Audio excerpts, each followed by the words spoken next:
toute association, nous avons des charges de fonctionnement. Nous sommes abonnés à la banque alimentaire où nous devons nous acquitter d'une participation solidaire.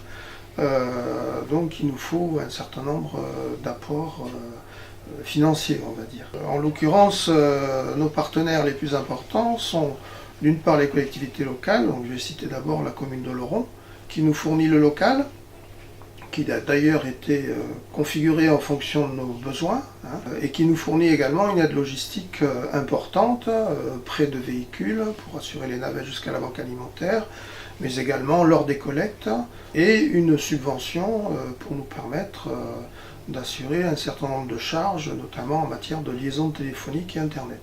Les autres communes sur l'ensemble du ressort où nous opérons nous aident également, en particulier les communes qui sont du lieu d'implantation de nos centres de distribution, Navarinx, Arrête, Bedouce, puis également un certain nombre de petites communes qui sont situées dans l'agglomération d'Oloron et qui nous aident ponctuellement également au plan financier. Nous avons également des aides de la part du milieu associatif. En particulier le Rotary qui nous a acheté 2 armoires réfrigérées, qui constituent un investissement très important pour nous, mais également le Lions Club qui nous fournit annuellement une aide financière qui est importante au regard de nos besoins et qui nous permet d'assurer un fonctionnement cohérent. Mais également le milieu associatif divers, tels que je vais citer principalement les anciens de l'EDUSH, qui nous aident régulièrement également, ainsi que la Sebeta Animation, qui chaque année, ou en période de collecte, assure une récolte de fonds qui nous aide financièrement à l'achat de denrées.